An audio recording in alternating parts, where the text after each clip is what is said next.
सावधान, सभी हाथ जोड़ ले में। नमो अरिहंताणं नमो सिद्धाणं नमो आयरियाणं नमो वज्झायाणं नमो लोये सव्वसाहूणं मंगलं भगवान् वीरो मंगलं गौतमो गणी मंगलं कुन्दकुन्दाद्यो जैनधर्मोऽस्तु मंगलं सर्वमङ्गल्यमङ्गल्यं सर्वकल्याणकारकं प्रदानं सर्वधर्माणां जैनं जयतु शासनं जैनं जयतु शासनम्। युथ कन्वेंशन शिविर का ये दूसरा सत्र प्रारंभ हुआ। गुरुदेव श्री की मंगलवाणी के साथ में ये दूसरा सत्र हम सब ने सुना और दूसरे सत्र में आज के चर्चा का मुख्य केंद्र बिंदु है निर्भय जीवन का आधार। एक बार मेरे साथ बोलिएगा, क्या है?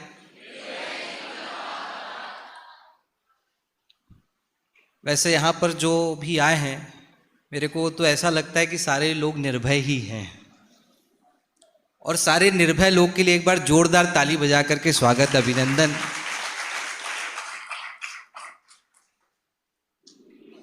सारे लोग निर्भीक हैं कि कुछ अंदर में डर बैठा हुआ है? अरे बोलो, निर्भीक है कि डरे हुए हो? निर्भीक हो? किसी को किसी का डर नहीं है? कितने लोग व्यापारी बैठे हैं यहाँ पर? बहुत सारे लोग हैं बिजनेसमैन। इनकम टैक्स का डर है कि नहीं है? नहीं है। जीएसटी छापे का डर है कि नहीं है? नहीं है, पक्का। धन की सुरक्षा का डर है कि नहीं है? अपने अस्तित्व अपनी सत्ता का डर है कि नहीं है? अपने वेदना अपनी तकलीफ का डर है कि नहीं है? इधर शाश्वत धाम की बालिकाएं बैठी हैं। परीक्षा देते हो ना आप लोग? परीक्षा तो काय का डर होता है? हाँ, कि फेल होने का, परीक्षा में हिस्सा लेने का डर है कि नहीं है? आपके जीवन में किसी न किसी रूप में कोई ना कोई डर अंदर में बैठा हुआ है। चाहे व्यापारी हो, चाहे विद्यार्थी हो। यहाँ पर सब मैरिड हैं कि अनमैरिड हैं? इधर तो अनमैरिड है। ये मैरिड पत्नी का डर है कि नहीं है? ये मत पूछो भैया, है हाँ। कि बच्चों का डर है कि नहीं है? आजकल बच्चों का भी डर होता है पालक को, जबरदस्त। क्योंकि डर हो तो निडर होने का उपाय भी बताऊं मैं, और डर ही नहीं होगा तो निडर होने का उपाय, निडर जीवन जीने का क्या उपाय बताया जाएगा? अभी जैसे राजनीति बहुत सिर पर चढ़ के बोल रही है। अभी वर्तमान समय में बहुत सारे प्रांतों में चुनाव भी है। मोदी जी ने बहुत सारे नारे भी दिए हैं। स्वच्छ भारत का नारा दिया, आत्मनिर्भर भारत का भी नारा दिया है, और भय मुक्त भारत का भी नारा दिया। और एक काय का मुक्त नारा दे रहे हो? है कांग्रेस मुक्त कांग्रेस मुक्त भारत का नारा दे रहे हैं कि भारत आत्मनिर्भर हो, भारत स्वच्छ हो, भारत निडर बने, भारत भय मुक्त बने। इससे मेरे को क्या लाभ है? मेरे को लाभ तो किससे होगा? कि मेरे को लाभ तो किससे होगा? कि मेरा जीवन निर्भय होना चाहिए। किसका जीवन निर्भय होना चाहिए? मेरा जीवन। मेरा जीवन निर्भय होगा तो मुझे फायदा है। निर्भीक जीवन का आधार क्या है?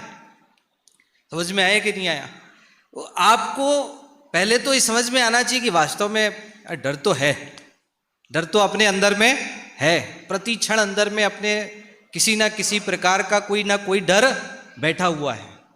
चाहे परीक्षा का डर हो, चाहे रक्षा का डर हो, चाहे मृत्यु का डर हो, चाहे अस्तित्व को लेकर के चिंता हो, चाहे तबीयत को लेकर के आपको चिंता हो, किसी ना किसी रूप में आपके अंदर में क्या बैठा हुआ है? डर बैठा। और उस डर को निकालने का क्या उपाय है? अब मुख्य बात तो यह है कि उस डर को निकालने का, आत्मनिर्भर बनने का, आत्मनिर्भर भारत बनाने का नहीं। किसको आत्मनिर्भर बनने का? स्वयं को आत्मनिर्भर बनने का, स्वयं को निर्भीक बनाने का, स्वयं निर्भयता में जीवन जीने का वास्तव में क्या उपाय है? बताओ क्या उपाय है? आप लोग से ही पहले पूछता हूं ना, क्या उपाय है? हाँ, क्या उपाय है आत्मनिर्भर बनने का, निडर बनने का, निर्भीक बनने का? क्या उपाय है? हाँ, कि नमो अरिहंताणम, नमो सिद्धाणम, नमो आयरणम, नमो जैनम, नमो शिवसाणम। बहुत निडरता आ गई कि नहीं आई? नहीं आई? हाँ, कि जैसे ही कोई तकलीफ आए, कष्ट आए, तो नमोकार मंत्र का स्मरण करते ही निडरता आ गई कि नहीं आई? अच्छा ये बताओ, नमोकार मंत्र क्यों गिनते हो? जब कोई डर लगता है तो नमोकार मंत्र क्यों गिनते हो? मेरा प्रश्न ये है आप लोगों से।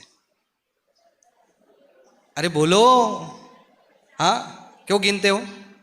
हाँ, कि पंच परमेष्ठी आ करके जिस संबंध में मुझे डर है वो मेरा डर क्या कर देंगे? खत्म कर देंगे, समाप्त कर देंगे, दूर कर देंगे। इसलिए ना अंदर में, अभिप्राय में कहीं ना कहीं ये बात आपके छुपी हुई है। आप टटोल करके देखिएगा, आपको ये प्रतीत होगा कि मुझे डर लगा और मैंने जैसे ही भगवान का स्मरण किया। क्यों किया? क्योंकि उनका स्मरण करते ही मेरा डर क्या हो जाए? दूर हो जाए। मतलब मैं भी कहीं ना कहीं किसी न किसी रूप में मानता हूं कि वो ही मेरा डर खत्म कर सकते हैं। कौन? कौन? भगवान, पंच परमेष्ठी। इसलिए आप डर करके, आप क्या करते हो? मैं आपकी बात बता रहा हूं। दुनिया में तो भय और आतंक का वातावरण इतना जबरदस्त फैला हुआ है कि लोग क्या क्या और क्या क्या नहीं कर रहे हैं, ये आपको बताने की जरूरत नहीं।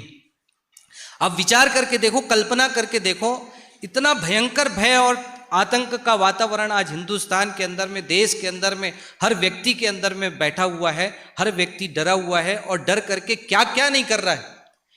लोग काले धागे पहनते हैं पैर में, हाथ में। काय के लिए पहनते हैं? मेरा प्रश्न ये है, काय के लिए पहनते हैं? हाँ, गले में ताबीज पहनते हैं, काय के लिए पहनते हैं? हाँ, अरे बोलो। मतलब डर के लिए। डर है ना अंदर में, कि डर के कारण से आज क्या क्या नहीं कर रहे हैं।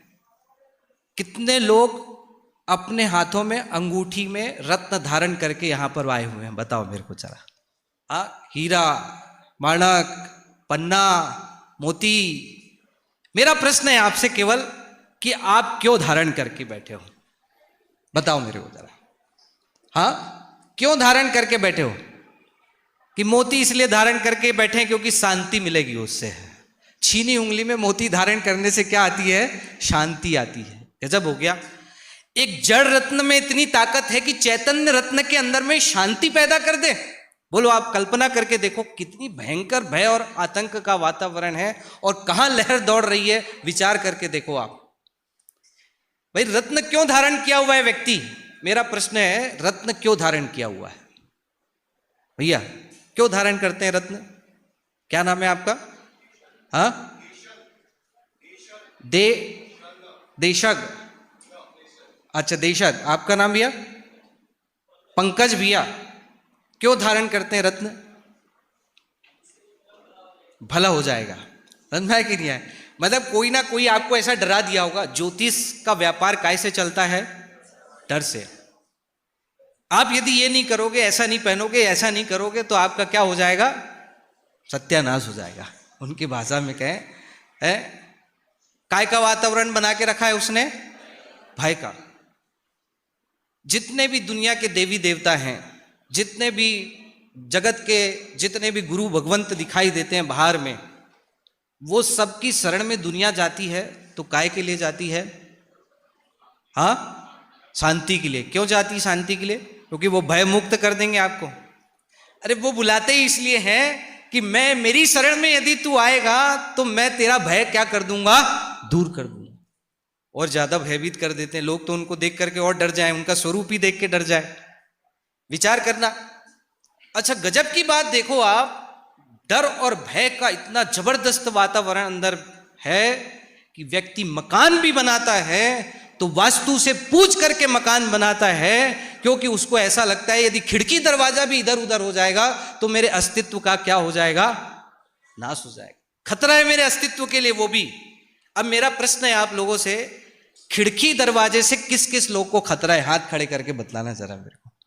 खिड़की और दरवाजे से किन किन लोगों को खतरा है? किसी को नहीं है खतरा? मतलब नीडर बन गए आप लोग तो यहां पर आकर के है। अब विचार करके देखना अपने अंदर में कि आपके अंदर में डर भय किस प्रकार से बैठा हुआ है कि आपको ऐसा लगता है कि एक खिड़की और दरवाजा भी मेरे जीवन का अस्तित्व, मेरे जीवन की रेखा को बदल सकता है। बैठा है कि नहीं बैठा है? अरे हाँ जी कि ना जी? ये जबरदस्ती है क्या? हाँ जी बोलेंगे, नहीं भी बोल सकते हो, है कि नहीं अंदर में? आप देखो, विचार करके देखना, अपने हृदय को टटोल करके देखना कि आप खिड़की दरवाजे, अरे क्या गजब कहें, और तो और एक वो घंटा घर में ऐसा लटका दिया जाता है जिसको क्या बोलते हैं हैम चुइंग चुइंग चुइंग जो भी बोलते होंगे, है ना? हाँ, वो घंटे लटकाते हैं। क्यों लटकाते हैं? आप अपने अस्तित्व की सुरक्षा के लिए, अपने घर परिवार की सुरक्षा के लिए। आपको कितनी चिंता है, कितना भय है कि एक परद्रव्य, एक पुद्गल द्रव्य के अधीन आपने अपने अस्तित्व को मान रखा है। सोचो, आप कल्पना करके देखो, किसके अधीन मान रखा है? एक पुद्गल द्रव्य के अधीन, एक परद्रव्य के अधीन, जिसका सुख दुख से कोई संबंध नहीं, जिसका हमारे जीवन से कोई लेना देना नहीं, लेकिन मान्यता इतनी जबरदस्त है। अंदर में क्या पड़ा हुआ है? केवल अंदर में क्या पड़ा हुआ है? डर, भय। इस कारण से ना जाने कितनी कितनी उल्टी मान्यताएं आपने धारण कर रखी है, और उन सब के पीछे एकमात्र यदि कोई कारण है तो वो क्या है? क्या है एकमात्र कारण? डर, भय। आपको इस डर और भय को वस्तु, जब तक कि अब ये डर भय कब तक नहीं भागेगा, कब तक नहीं भागेगा कि ये खिड़की दरवाजे, रत्न, देवी देवता, काला धागा, लाल धागा, ताबीज, कितने प्रकार से ना जाने आपके अंदर में डर बैठा हुआ है। ये डर कब भागेगा? मेरा प्रश्न तो ये है, डर कब भागेगा ये? अच्छा, डर को भगाना है कि नहीं, पहले तो नक्की करो, डर को भगाना है कि नहीं भगाना है? हाँ, वो तो बच्चों को हम लोग एक गीत गवाते हैं जिसने, अच्छा यहाँ कितने लोगों ने बाल शिविर, इसके पहले कोई भी शिविर, बाल शिविर नहीं, कोई भी शिविर अटेंड किया? हाथ खड़े करना। इतने लोगों ने कोई ना कोई शिविर अटेंड किया, बहुत अच्छा, वेरी गुड। मतलब बेसिक तो तैयार होगा, इतना शिविर तो आपने अटेंड किया कि बेस तो आपका तैयार है। अब मेरा प्रश्न ये है कि डर तो है, और डर को दूर करने का उपाय क्या है? डर है तो डर को दूर करने का उपाय क्या है? निडर बनने का, निर्भय जीवन जीने का क्या आधार है? बोलो, निर्भय जीवन जीने का क्या आधार है? अंगूठी धारण कर लो, डर खत्म हो जाएगा। हाँ, ये उपाय तो यही है ना, है? खिड़की दरवाजे चेंज कर लो, डर खत्म हो जाएगा। काले धागे पहन लो, डर खत्म हो जाएगा। उपाय यही है क्या? क्या उपाय है? मेरा प्रश्न है कि यही उपाय है क्या? हाँ, अच्छा, घर में प्रवेश करते समय जब नई बहू घर में प्रवेश करती है तो सीधे पैर से प्रवेश करना चाहिए कि उल्टे पैर से? मेरा प्रश्न है सीधे से कि उल्टे से? है सीधे से कि उल्टे से? अरे भाई, ये भी क्या चक्कर है? सीधे से प्रवेश करे कि उल्टे से प्रवेश करे? आप कितने डरे हुए हो, सोचो तो सही। आप परीक्षा देने जा रहे हो, आपके लिए माँ दही तैयार करके, गुड़ तैयार करके रखती, बेटा गुड़ खा करके जा, दही खा करके जा। क्यों खा के जा भैया? हाँ, क्यों खा के जा? परीक्षा में अच्छा नंबर आएगा, तो बच्चों को सब पता है ना? परीक्षा में अच्छे नंबर आएंगे, इसलिए आपको गुड़ खिला करके, दही खिला करके घर से रवाना करती है। मुहूर्त देख के बोलो अब आप, क्या जबरदस्त है। देखो ये मतलब कितना जबरदस्त डर और भय का वातावरण है। आप कल्पना करके देखो, और क्या क्या हम उस डर और भय के कारण से क्या क्या कर रहे हैं, सोच के देखो आप। ये मुहूर्त की बात की, तो अभी दादा का प्रवचन सुन रहा था, सोचो आप, रामचंद्र जी के राज्याभिषेक की तैयारी हो रही है। काय की तैयारी हो रही है? राज्याभिषेक की तैयारी हो रही है। अगले दिन राज्याभिषेक होने वाला है। सारा मुहूर्त, सारा सब कुछ देख के रखा हुआ है। हाँ, सारा कुछ देख के रखा हुआ है। और क्या होता है अगले दिन? हाँ, क्या होता है अगले दिन? कि राज्याभिषेक होता है कि वनवास होता है? बोलो आप। काय का मुहूर्त और काय का, वास्तव में वास्तु शास्त्र समझने की जरूरत नहीं, वस्तु स्वरूप समझने की जरूरत है। क्या कहा? फिर से एक बार आप लोग सब दोहराएंगे। क्या समझने की जरूरत है? वास्तु शास्त्र समझने की जरूरत नहीं है, वस्तु स्वरूप समझने की जरूरत है।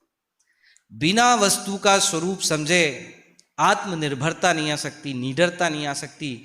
निडर जीवन जीने का आधार है वस्तु स्वरूप को समझना। निडर जीवन जीने का आधार क्या है? एकमात्र आधार वस्तु स्वरूप को समझना। बिना वस्तु स्वरूप को समझे निर्भरता, निडरता आ ही नहीं सकती। अरे मतलब आप सोचो कि क्या जबरदस्त लोगों के अंदर में कितनी कैसी मानसिकता है। और मैंने तो वस्तु स्वरूप को समझने से निडरता कैसे आती है, ये तो मैंने अपने घर में भी देखा है। मतलब सुबह बात चल रही थी, आदरणीय संजय जी भाई साहब बात कर रहे थे ना, कि किसी को रोग का आना पुण्य का उदय होता है कि पाप का उदय होता है? अरे बोलो, सुबह का प्रवचन सुना ना, कि रोग का आना पुण्य का उदय है कि पाप का उदय है? हाँ, जिसके जैसे परिणाम है ना। अरे भाई साहब देखो, वस्तु स्वरूप समझने से कैसे डर भागता है। एक उदाहरण है उसका कि हमारी दादी जी थी, वो अंगूठा छाप थी, उनको का खा गा खा कुछ भी नहीं आता था। और श्वेतांबर संप्रदाय से थी वो, और श्वेतांबर संप्रदाय में पालीताना शत्रुंजय तीर्थ का बड़ा महत्व है। लोग वहां पर यात्रा करने के लिए बहुत जाते हैं। तो वो भी अपने परिवार वालों के साथ में यात्रा करने गई थी शत्रुंजय पालीताना तीर्थ। और अचानक बीच में उनको भयंकर टीबी का रोग हो गया। काय का रोग हो गया भैया? टीबी। उस समय वो टीबी बहुत असाध्य बीमारी होती थी, छूत की बीमारी होती थी। उसके पास में कोई भी रहना पसंद नहीं करता था, इतनी भयंकर बीमारी होती थी उस जमाने के अंदर। और अब दादी की बात कर रहा हूं, मतलब समझ लो कितने साल पुरानी बात होगी, है ना, 50-60 साल पुरानी बात है। और उनके परिवार वालों ने उनको जैसे ही टीबी हुआ, सोनगढ़ के पास एक हॉस्पिटल, पालीताना के पहले, शत्रुंजय तीर्थ के पहले पालीताना के पहले सोनगढ़ है। सोनगढ़ के बाजू में 3 किलोमीटर दूर, जो सोनगढ़ गए होंगे उनको पता होगा, झीतरी हॉस्पिटल है वहां पे। उसका नाम, हॉस्पिटल का नाम क्या है? झीतरी। उस जमाने में टीबी का बहुत फेमस हॉस्पिटल था वो। वहां पर लोग टीबी का इलाज कराने के लिए जाते थे। वहां क्वार्टर बने हुए थे, क्वार्टर के अंदर में मरीज को रहने के लिए छोड़ दिया जाता था, वो अकेले ही रहता था। तो उनके परिवार वालों ने देखो संसार की क्षणभंगुरता देखो आप, कि सारा परिवार यात्रा के दौरान एक मरीज को टीबी का रोग होने पर कहां छोड़ के चला गया? कहां पर? हॉस्पिटल में, झीतरी हॉस्पिटल के अंदर में। अब वो टीबी का रोग का आना हुआ, और उसके निकट 3 किलोमीटर दूर में गुरुदेव श्री कांजी स्वामी का सानिध्य प्राप्त करना हुआ, समझना। और वहां पर उस हॉस्पिटल के अंदर में ही 5-6 महीने में ही उन्होंने काखा गाघा से लेकर के सारी मात्राएं सीखी और जिनवाणी पढ़ना सीखा वहां पर हॉस्पिटल के अंदर में। और वहां पर मरीजों की सेवा करने के लिए वहाँ से साधर्मी आया करते थे, और किताबें वगैरह दे करके उनके जीवन में उत्साह बढ़े, आनंद बढ़े, वस्तु स्वरूप का ज्ञान हो, इस उद्देश्य से जिनवाणी भी भेंट कर जाया करते थे। तो जैसे ही उनको पता लगा कि कोई संत 3 किलोमीटर दूर सोनगढ़ में आध्यात्म की वर्षा कर रहा है, कोई जिनवाणी माता के द्वारा तत्व की बात सुना रहा है, तत्व क्या होता है तो नहीं पता था, मैं तो अपने शब्दों में बता रहा हूं आपको उस समय। तो जैसे ही पता लगा, तो उनकी वाणी जैसी उन्होंने सुनी, तो सबसे पहले सत्य को स्वीकार करते हुए श्वेतांबर संप्रदाय को छोड़ करके दिगंबर धर्म उन्होंने अपने जीवन में अंगीकार किया। मैं अपने घर की घटना बता रहा हूं। वस्तु स्वरूप जिसको समझ में आता है, सारा डर, समाज का डर, संस्कृति का डर, धर्म का डर, किसी भी प्रकार का कोई डर नहीं होता उसके जीवन में। लाइफ स्टाइल कैसे चेंज हो जाती है उसकी। एक जरा सा प्रवचन सुन करके परिणति ने ऐसा पलटा खाया कि सबसे पहले दिगंबर संप्रदाय स्वीकार किया। देखो भैया, एक जेंट्स यदि परिवर्तन करता है तो उसकी बात सारे घर के लोग मान लेते हैं, लेकिन एक लेडीज का परिवर्तन होना और उसमें भी जबरदस्त बात है, और उसमें भी आकर के अपने पूरे चारों बेटों को परिवर्तित कर देना, ये उससे भी और बड़ी बात है, समझना। और केवल डर की कहानी यहीं पर खत्म नहीं हुई, समझना आगे कि आते सहित सबसे पहले घर में कुल देवी विराजमान थी। क्या विराजमान थी? कुल देवी। तो कुल देवी को सबसे पहले उठाकर कुएं में डाल दिया। तो सत्य की स्वीकृति जहां पर होती है, वस्तु स्वरूप जहां समझ में आता है, उसके बाद सारा डर कैसे खत्म हो जाता है। कि आते सहित सबसे पहले कुल देवी को कहां पे डाल दिया? कुएं में डाल दिया।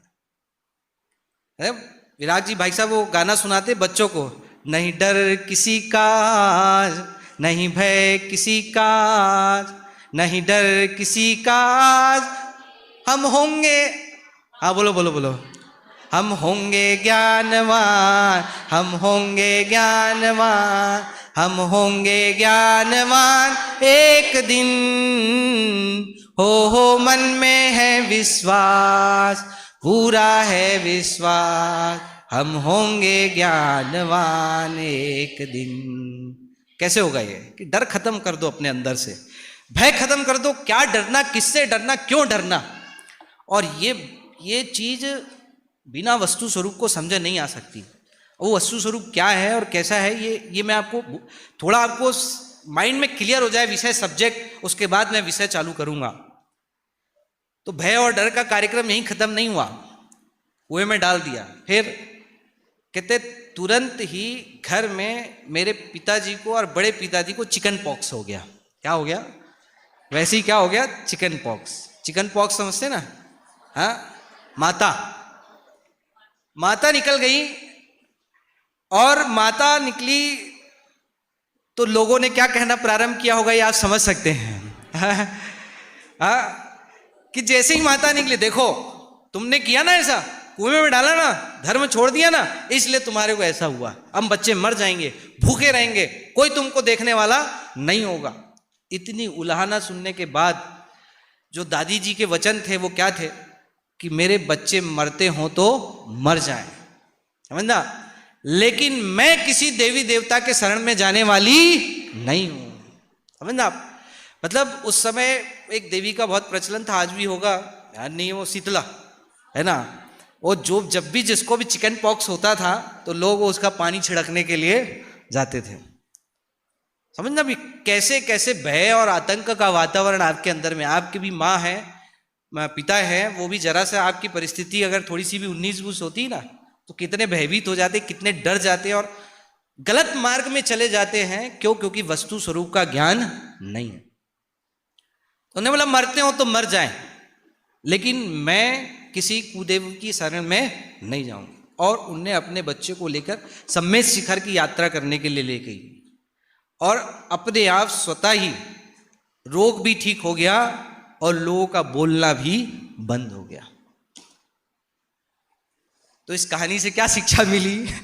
हाँ, क्या शिक्षा मिली? मतलब वस्तु स्वरूप एक बार समझ में आ जाए तो जीवन में जो निडरता आ जाती है, उस निडरता का कोई मोल नहीं है भाई साहब। आत्मनिर्भरता जो आ जाती है, आप किसी भी गलत चक्कर में, किसी भी गलत प्रपंच में, किसी भी गलत रास्ते में आप नहीं पड़ोगे।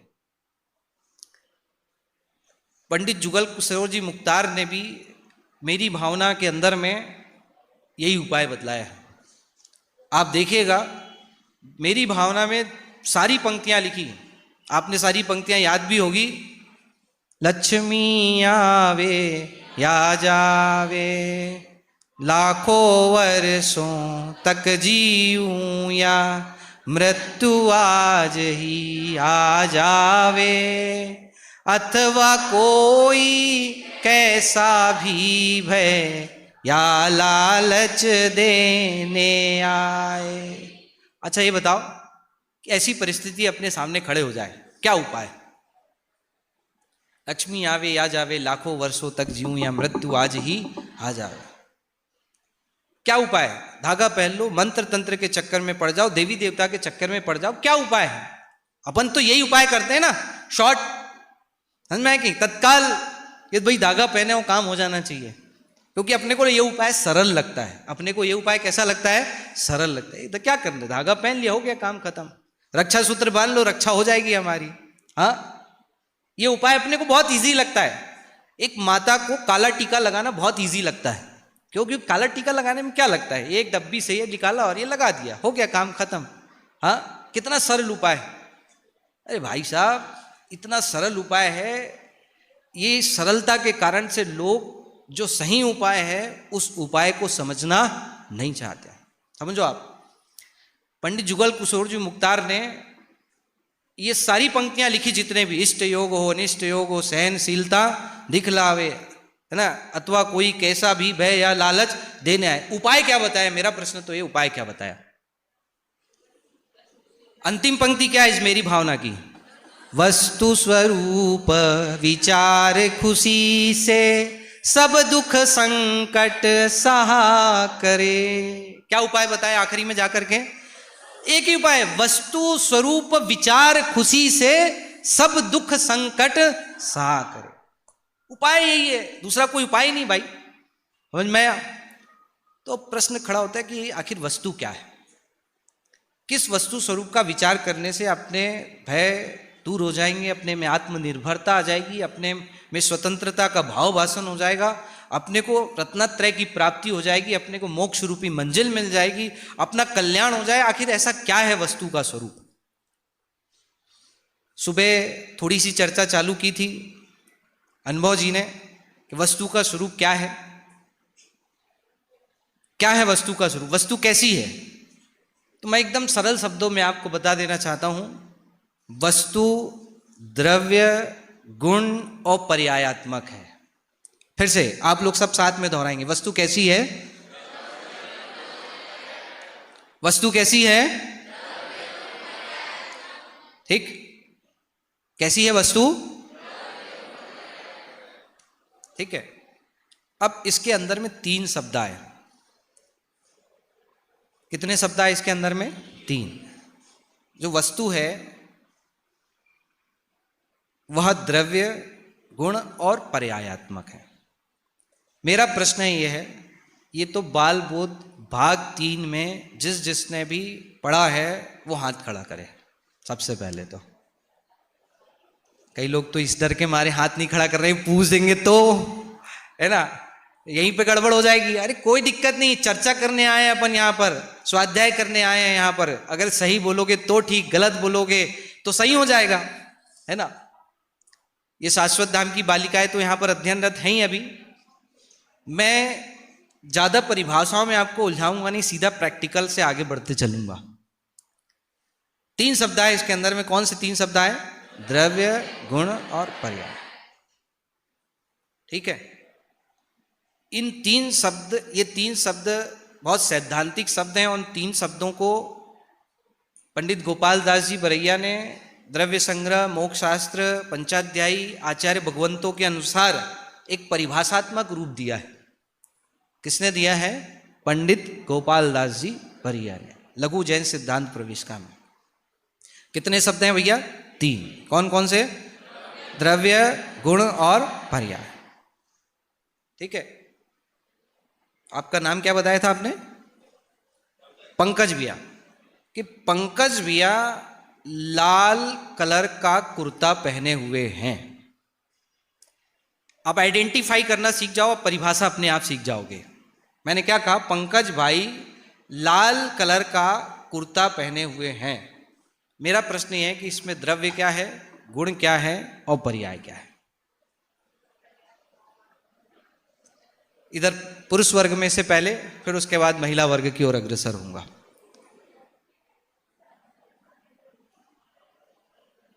अरे बताओ, हाथ खड़े करो, कोई आइडेंटिफाई करना है आपको केवल, तो मैं आगे बढ़ पाऊंगा। मेरे को तो निर्भय होने का उपाय बताना है आपको, और उस विषय तक पहुंचने के लिए इन शब्दावलियों का ज्ञान होना जरूरी है। कितने शब्दों का? 3 शब्दों का। कौन से 3 शब्द? ये 3 शब्द ऐसे हैं कि इसके बिना आप जिनागम में प्रवेश ही नहीं कर सकते। इसका नाम है जैन सिद्धांत प्रवेशिका। प्रवेश करने का द्वार, ये जैन सिद्धांत में प्रवेश करने का क्या है? ये द्वार है, दरवाजा है। इसके बिना आप प्रवेश नहीं कर सकते। इसको जाने बिना आप सुखी नहीं हो सकते। इसको जाने बिना भेद विज्ञान नहीं कर सकते। इसको जाने बिना आप रत्नत्रय की प्राप्ति नहीं कर सकते। वो आपको पता ही नहीं होगा कि मुझको किसका आश्रय लेना है, कौन पर्याय है, कौन द्रव्य है, कौन से गुण है मेरे अंदर में, क्या मैं समझूं। जब तक आपको इसका थोड़ा सा भी ज्ञान नहीं होगा, तब तक आपकी गाड़ी आगे बढ़ सकती नहीं। भैया रवि भैया, कितने शब्द बोले मैंने? 3। कौन कौन से? द्रव्य, गुण। आप तो शिविर में बहुत गए हो पहले बचपन में, और आपने सीखा भी है। पहले देवलाली शिविर में भी आप आते हो, ठीक है? तो 3 शब्दों का मतलब तो आपने पढ़ तो रखा ही है ना? मेरा प्रश्न ये है कि जिनने पढ़ रखा है उनके लिए, जो नहीं पढ़ रखा है उसके लिए, तो उसके लिए तो मैं थोड़ा समझाऊंगा अभी। ये पंकज भाई का कुर्ता लाल है। मेरा प्रश्न है कि इसमें द्रव्य क्या, गुण क्या और पर्याय क्या? बहुत अच्छा। पर्याय? हाँ हाँ, माइक दे दो भैया इधर। कुर्ता द्रव्य है, लाल उसका गुण है, और अगर शर्ट चेंज कर ले तो पर्याय? नहीं, द्रव्य पंकज भैया है, हाँ, गुण उनका लाल है, और अच्छा। पर्याय कुर्ता है। जो क्या गजब कर दिया भाई आपने तो। हाँ, पंकज भाई द्रव्य हैं, लाल उनका गुण है। पूरा मिक्सचर बना दिया आपने तो, है खिचड़ी बन गई यहाँ तो पूरी। कोई दिक्कत नहीं। देखो, कपड़ा है ना, कपड़ा जो है वो द्रव्य है, लाल उसका गुण है, और जो कुर्ते रूप बन गया वो कपड़ा, वो पर्याय है। थोड़ा बहुत आप आगे बढ़ी। देखो बहुत अच्छा, हाँ, प्रयास चल रहा है। पुद्गल द्रव्य है, हाँ, और जो कुर्ते रूप परिणमन उसने किया वो पर्याय है। लाल उसका गुण है, वो अच्छा। तन ढकने काम में आता है, वो उसका गुण है। बहुत अच्छा। आपने थोड़ा सा और आगे बढ़े कि द्रव्य में भी छन्नी लगा दी। द्रव्य में छन्नी लगा करके बता दिया कि भैया कुर्ता कौन सा द्रव्य है? पुद्गल द्रव्य है। एक छन्नी और लगा दी आपने, ठीक है? देखो, पंकज भाई का कुर्ता, पहला जवाब तो आना चाहिए, कुर्ता पंकज भाई का नहीं है। पंकज भाई जीव द्रव्य है, और कुर्ता कौन सा द्रव्य है? पुद्गल द्रव्य। पहली बात तो ये, ठीक है? दीदी आपने जो जवाब दिया था ना कि पंकज भाई द्रव्य है और लाल रंग उनका क्या है? गुण है, तो भैया पंकज भाई और लाल रंग का कोई मेल ही नहीं है। पंकज भाई कुर्ते से बिल्कुल कैसे है? अलग है। पंकज भाई जीव द्रव्य है, और कुर्ता उनका क्या है? पुद्गल द्रव्य है, ठीक? और वर्ण नाम का उसके अंदर में गुण है। कौन सा गुण है उसके अंदर में? और लाल उसकी पर्याय है। लाल उसकी क्या है? पर्याय। और पुद्गल स्कंद रूप जो पर्याय दिखाई दे रही है वो कुर्ते रूप, वो तो पर्याय है ही, समान जाति पर्याय जिसको कहा है आचार्य भगवंतों ने। कौन सी पर्याय कहा है? समान जाति पर्याय। और हमारी जो पर्याय दिख रही है इसको कौन सी पर्याय कहा है? असमान जाति पर्याय। अपन पर्याय से केवल इतना ही समझते ये दिख रहा है वो पर्याय। वास्तव में पर्याय का स्वरूप, द्रव्य का स्वरूप, गुण का स्वरूप जो आचार्य भगवंतों ने समझाया है, आप जो वस्तु स्वरूप समझोगे, तीनों का स्वरूप समझोगे, तीनों के भेद प्रभेदों में अपन जाएंगे, तब आपको ऐसा लगेगा क्या गजब का स्वरूप आचार्य भगवंतों ने समझाया। कितनी आंखें खोल करके रख दी, एक एक चीज को ऐसा छन्नी लगा करके अलग अलग कर दिया कि बिल्कुल पंकज अलग है, कुर्ता अलग है, कुर्ते का गुण अलग है, कुर्ते की पर्याय अलग है, पंकज का द्रव्य अलग है, पंकज के गुण अलग है, और पंकज की पर्याय भी अलग है। इतनी जबरदस्त छन्नी आचार्य भगवंतों ने लगाई। ये तो मैं एक सामान्य ज्ञान ले रहा हूं कि आपको द्रव्य गुण पर्याय का कितना नॉलेज है, तो उसका मैं कितना विस्तार करूंगा इससे मेरे को समझ में आ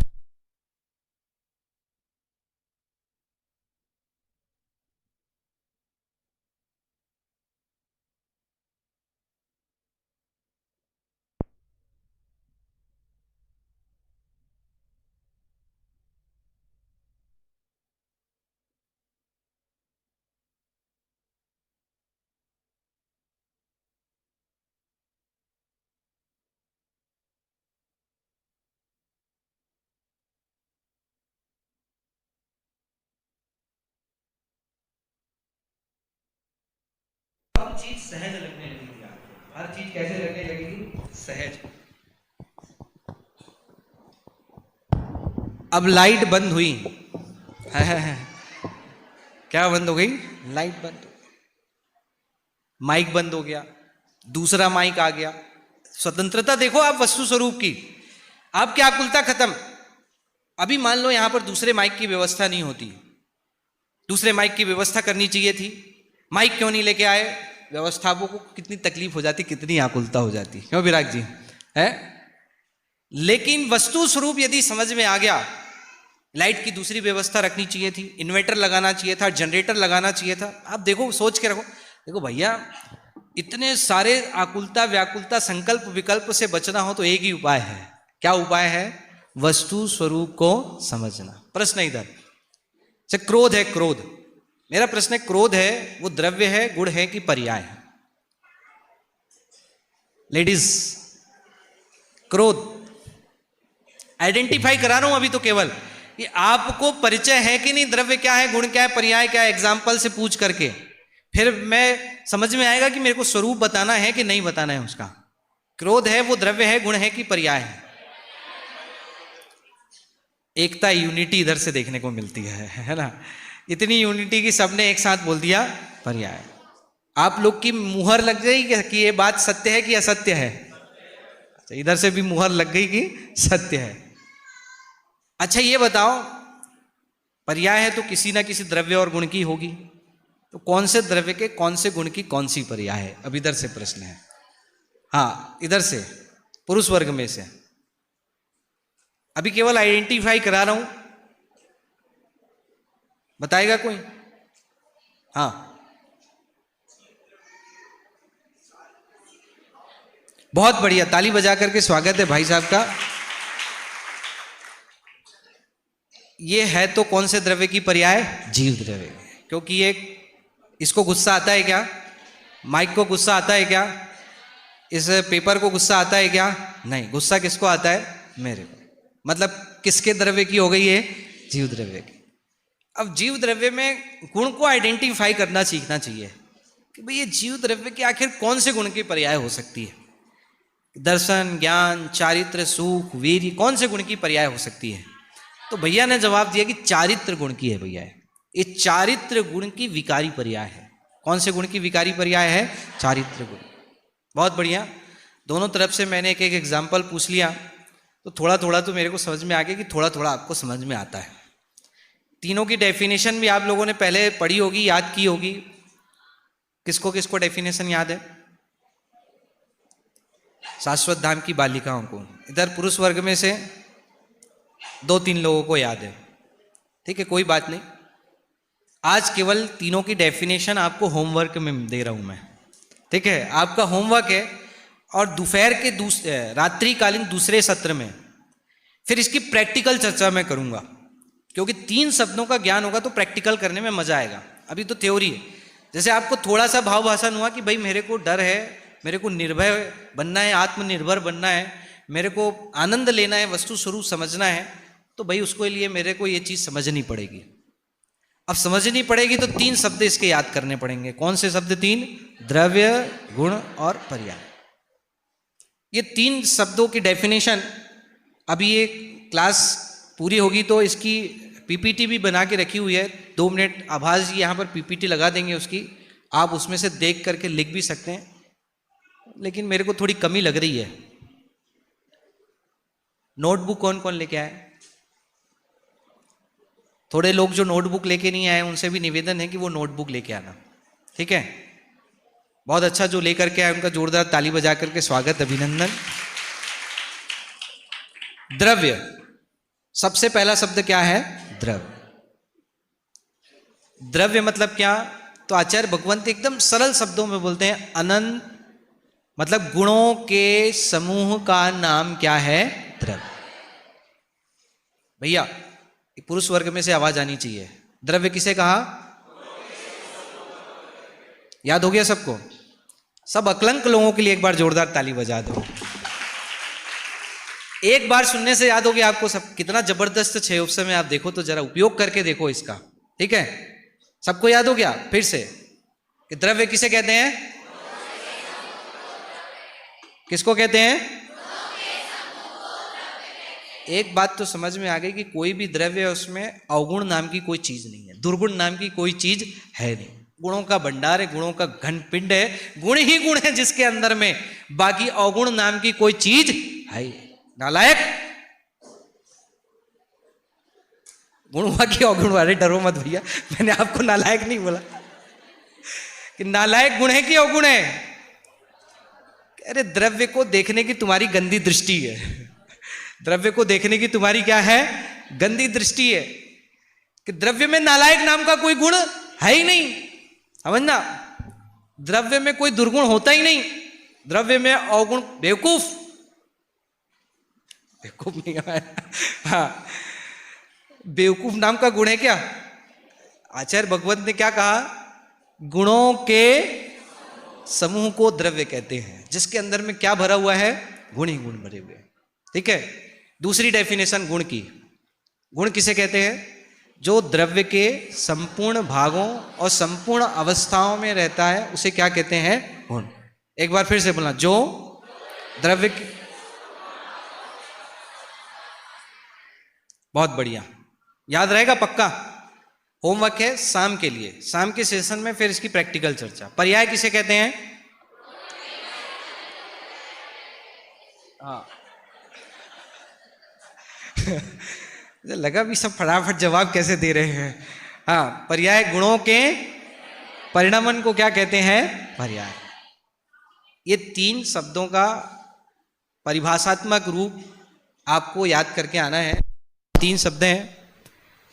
वास्तव में ऐसे द्रव्य गुण पर्यायात्मक वस्तु स्वरूप को यदि समझ जाएंगे तो अपने जीवन का डर खत्म हो जाएगा, अपन सुखी हो जाएंगे, आत्मनिर्भरता अपने जीवन में आ जाएगी। और इसमें भी मेरा जो मुख्य केंद्र बिंदु है वो गुण और गुणों में भी सामान्य गुण, उसकी चर्चा यहाँ पर आने वाले 3 दिनों में मैं करूँगा। और थ्योरी थोड़ी चलेगी और प्रैक्टिकल ज़्यादा चलेगा, जिससे आपको उस चीज़ का भाव भाषण होना चाहिए। आइडेंटिफाई, जैसे आप परिभाषा तो रट लोगे लेकिन आइडेंटिफाई नहीं कर पाते हो कि क्या द्रव्य, क्या गुण, क्या पर्याय, क्या वस्तु स्वरूप, कौन अलग है, कौन अलग नहीं है, ये सब चीज़ें आना चाहिए तो महिमा आ जाएगी आपको अपनी। और जैसे राजन जी का एक भजन है ना, भजन बोल करके अपनी बात पूरी करता हूँ। आत्मा अनंत गुणों का धनी, फिर भी देखो पर्यायों में रुली। आत्मा अनंत गुणों का धनी, फिर भी देखो पर्यायों में रुली। इस शब्द का भाव भाषण हो जाएगा भाई साहब। ठीक है, हम सब ऐसे वस्तु स्वरूप को समझें।